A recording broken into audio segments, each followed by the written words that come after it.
of sailing vessels. The result of this was that Ja was the one who had chosen the felucca.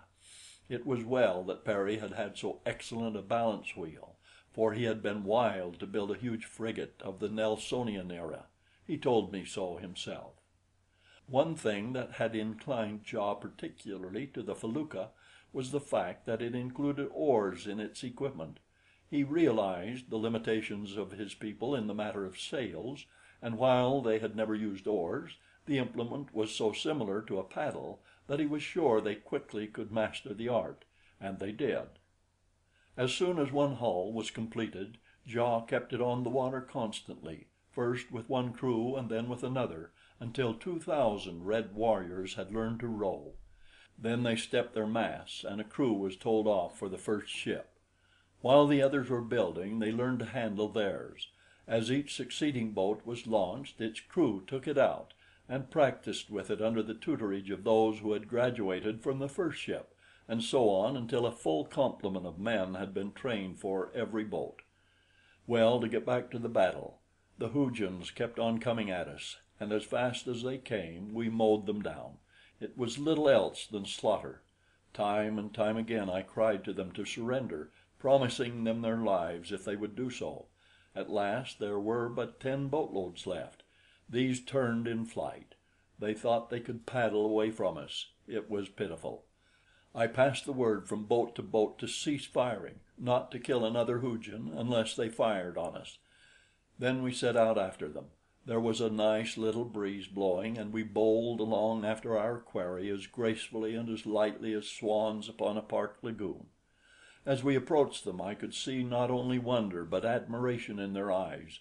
I hailed the nearest dugout. "Throw down your arms and come aboard us," I cried, "and you shall not be harmed. We will feed you and return you to the mainland. Then you shall go free upon your promise never to bear arms against the Emperor of Pellucidar again." I think it was the promise of food that interested them most. They could scarce believe that we would not kill them. But when I exhibited the prisoners we already had taken, and showed them that they were alive and unharmed, a great Sagoth in one of the boats asked me what guarantee I could give that I would keep my word. "None other than my word," I replied. "That I do not break." The Pellucidarians themselves are rather punctilious about this same matter, so the Sagoth could understand that I might possibly be speaking the truth. But he could not understand why we should not kill them unless we meant to enslave them, which I had as much as denied already when I had promised to set them free. Ja couldn't exactly see the wisdom of my plan either. He thought that we ought to follow up the 10 remaining dugouts and sink them all. But I insisted that we must free as many as possible of our enemies upon the mainland. "You see," I explained, "these men will return at once to Hooge's Island, to the Mahar cities from which they come, or to the countries from which they were stolen by the Mahars. They are men of 2 races and of many countries. They will spread the story of our victory far and wide, and while they are with us we will let them see and hear many other wonderful things which they may carry back to their friends and their chiefs. It's the finest chance for free publicity, Perry," I added to the old man, "that you or I have seen in many a day." Perry agreed with me. As a matter of fact, he would have agreed to anything that would have restrained us from killing the poor devils who fell into our hands. He was a great fellow to invent gunpowder and firearms and cannon, but when it came to using these things to kill people, he was as tender-hearted as a chicken. The Sagoth who had spoken was talking to other Sagoths in his boat. Evidently they were holding a council over the question of the wisdom of surrendering. "What will become of you if you don't surrender to us?" I asked.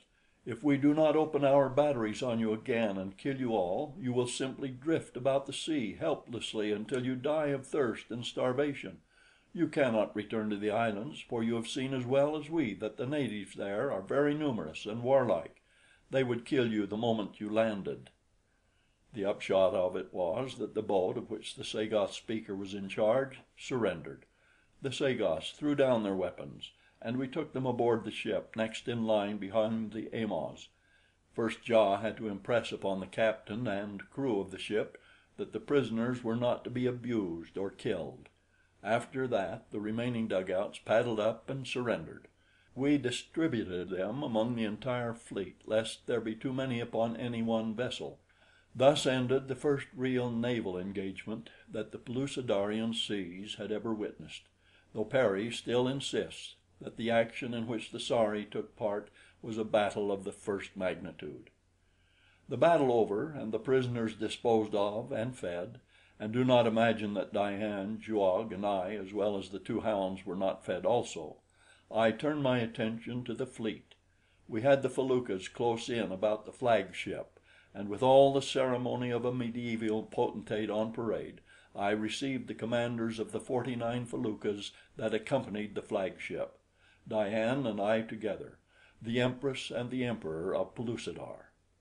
It was a great occasion.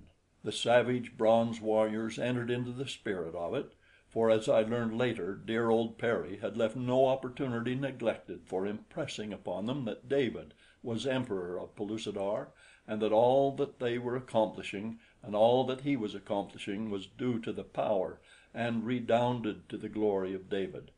The old man must have rubbed it in pretty strong, for those fierce warriors nearly came to blows in their efforts to be among the first of those to kneel before me and kiss my hand. When it came to kissing Diane's, I think they enjoyed it more. I know I should have. A happy thought occurred to me as I stood upon the little deck of the Amaz, with the first of Parry's primitive cannon behind me. When Ja kneeled at my feet, and first to do me homage, I drew from its scabbard at his side the sword of hammered iron that Parry had taught him to fashion. Striking him lightly on the shoulder, I created him king of Anarok. Each captain of the 49 other feluccas I made a duke. I left it to Parry to enlighten them as to the value of the honors I had bestowed upon them. During these ceremonies, Raja and Rene had stood beside Diane and me. Their bellies had been well filled, but still they had difficulty in permitting so much edible humanity to pass unchallenged. It was a good education for them, though, and never after did they find it difficult to associate with the human race without arousing their appetites. After the ceremonies were over, we had a chance to talk with Parry and Ja. The former told me that Gok, king of Sari, had sent my letter and map to him by a runner, and that he and Ja had at once decided to set out on the completion of the fleet to ascertain the correctness of my theory that the Laurel Az, in which the Anarok Islands lay, was in reality the same ocean as that which lapped the shores of Thuria under the name of Sojar Az, or Great Sea. Their destination had been the island retreat of Hooja, and they had sent word to Gok of their plans that we might work in harmony with them. The tempest that had blown us off the coast of the continent had blown them far to the south also.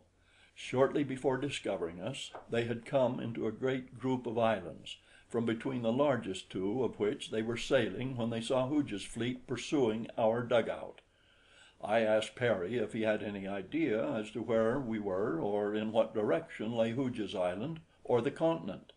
He replied by producing his map, on which he had carefully marked the newly discovered islands.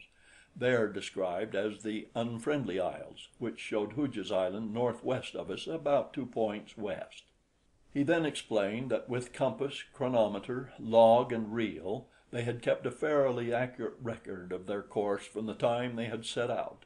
4 of the feluccas were equipped with these instruments, and all of the captains had been instructed in their use. I was very greatly surprised at the ease with which these savages had mastered the rather intricate detail of this unusual work, but Parry assured me that they were a wonderfully intelligent race and had been quick to grasp all that he had tried to teach them. Another thing that surprised me was the fact that so much had been accomplished in so short a time, for I could not believe that I had been gone from Anarok for a sufficient period to permit of building a fleet of 50 feluccas and mining iron ore for the cannon and balls, to say nothing of manufacturing these guns and the crude muzzle-loading rifles with which every Mezop was armed, as well as the gunpowder and ammunition they had in such ample quantities. "Time?" exclaimed Parry. "Well, how long were you gone from Anarok before we picked you up in the Sojar Az?" That was a puzzler, and I had to admit it. I didn't know how much time had elapsed, and neither did Perry.